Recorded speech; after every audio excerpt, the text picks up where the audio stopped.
Hi friends, എല്ലാവർക്കും Mallu cinema എന്ന YouTube ചാനലിലേക്ക് വീണ്ടും സ്വാഗതം. മലയാള സിനിമയുടെ ചരിത്രം എടുത്തു നോക്കിയാൽ ചില പേരുകൾ ഒരിക്കലും ഒറ്റയ്ക്ക് ഓർമ്മ വരില്ല. അവ പലപ്പോഴും ജോഡികളായാണ് മലയാളികളുടെ മനസ്സിൽ ജീവിക്കുന്നത്. ഒരു നടനും സംവിധായകനും, ഒരു തിരക്കഥാകൃത്തും സംവിധായകനും, രണ്ട് അഭിനേതാക്കളും. അവർ ഒന്നിച്ചപ്പോൾ ജനിച്ചത് വെറും സിനിമകളായിരുന്നില്ല, ഒരു തലമുറയുടെ ഓർമ്മകളായിരുന്നു. ഒരു കാലത്ത് അവരുടെ പേരുകൾ പോസ്റ്ററിൽ കണ്ടാൽ തന്നെ ടിക്കറ്റ് കൗണ്ടറുകൾക്ക് മുന്നിൽ തിരക്ക് കൂടുമായിരുന്നു. ഇവരൊന്നിച്ചാൽ പടം പൊളിക്കും. അത് വെറുമൊരു വിശ്വാസമായിരുന്നില്ല, അനുഭവമായിരുന്നു. പക്ഷെ പിന്നീട് ആ കൂട്ടുകെട്ടുകൾ പതിയെ അപ്രത്യക്ഷമായി.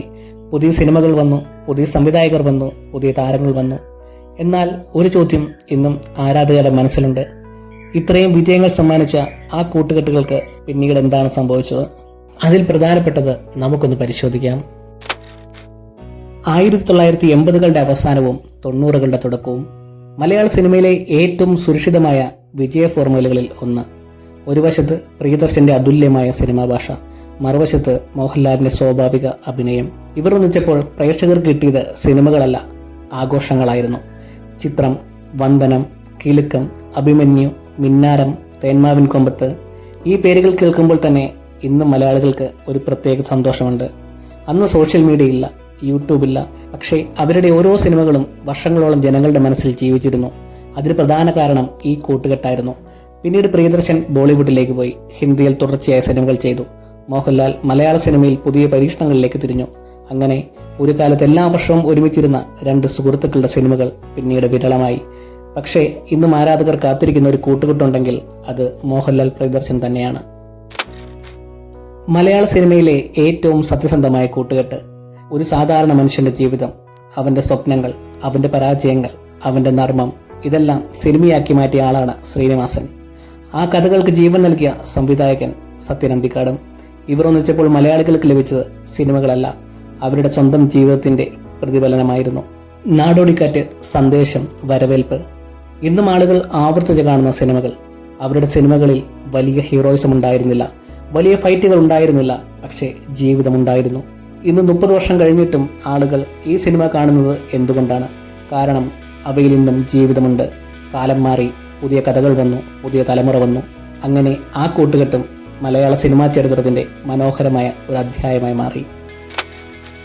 ഒരു കാലത്ത് മാസ് സിനിമകൾക്ക് മലയാളത്തിൽ ഒരു വിലാസമുണ്ടായിരുന്നു. അതായിരുന്നു മമ്മൂട്ടിയും ജോഷിയും. തിയേറ്ററുകളിൽ ആദ്യ ഷോ കാണാൻ ആളുകൾ കാത്തിരുന്ന കാലം. ഒരു മമ്മൂട്ടിയുടെ എൻട്രിക്ക് വേണ്ടി ആളുകൾ കൈയടിച്ചിരുന്ന കാലം. ആ ആവേശത്തിന് പിന്നിൽ പലപ്പോഴും ജോഷിയുടെ സംവിധാനമുണ്ടായിരുന്നു. പോലീസ് വേഷങ്ങൾ, മാസ് കഥാപാത്രങ്ങൾ, ആക്ഷൻ രംഗങ്ങൾ. ഈ കൂട്ടുകെട്ട് മലയാള സിനിമയ്ക്ക് ഒരുപാട് ബ്ലോക്ക് ബസ്റ്ററുകൾ സമ്മാനിച്ചു. പക്ഷേ പിന്നീട് സിനിമയുടെ സ്വഭാവം തന്നെ മാറി. വലിയ മാസ് സിനിമകളിൽ നിന്ന് കൂടുതൽ യാഥാർത്ഥ്യത്തിലേക്ക് മലയാള സിനിമ നീങ്ങി. അതോടെ ഈ കൂട്ടുകെട്ടും പഴയ ഓർമ്മകളിലേക്ക് ചേക്കേറി. ഇനി പറയാൻ പോകുന്ന കൂട്ടുകെട്ട് വരുമ്പോൾ ഒരു തലമുറ മുഴുവൻ ചിരിച്ച ഓർമ്മകളാണ് മനസ്സിലേക്ക് വരുന്നത്. ജഗതിയും ഇന്നസെന്റും. ഇവർ സ്ക്രീനിൽ ഒരുമിച്ച് നിന്നാൽ മാത്രം മതി, ചിരിയുറപ്പ്. ചിലപ്പോൾ ഒരു ഡയലോഗ് പോലും വേണ്ട, ഒരു നോട്ടം മാത്രം മതി. ഇന്നും സോഷ്യൽ മീഡിയയിൽ ഏറ്റവും കൂടുതൽ ഷെയർ ചെയ്യപ്പെടുന്ന കോമഡി രംഗങ്ങളിൽ ഭൂരിഭാഗവും ഇവരുടേതാണ്. ഇന്നസെന്റ് നമ്മളെ വിട്ടുപോയി. ജഗതി ആരോഗ്യ പ്രശ്നങ്ങൾക്ക് ശേഷം പഴയതുപോലെ സജീവമല്ല, പക്ഷേ അവരുടെ കോമഡികൾ ഇന്നും ജീവിക്കുന്നു. ഇങ്ങനെ നോക്കുമ്പോൾ ഒരു സത്യം മനസ്സിലാകും: ഈ കൂട്ടുകെട്ടുകൾ പിരിഞ്ഞത് വലിയ വഴക്കുകൾ കൊണ്ടല്ല, ശത്രുതകൾ കൊണ്ടല്ല, കാലം മാറിയത് കൊണ്ടാണ്, സിനിമ മാറിയത് കൊണ്ടാണ്.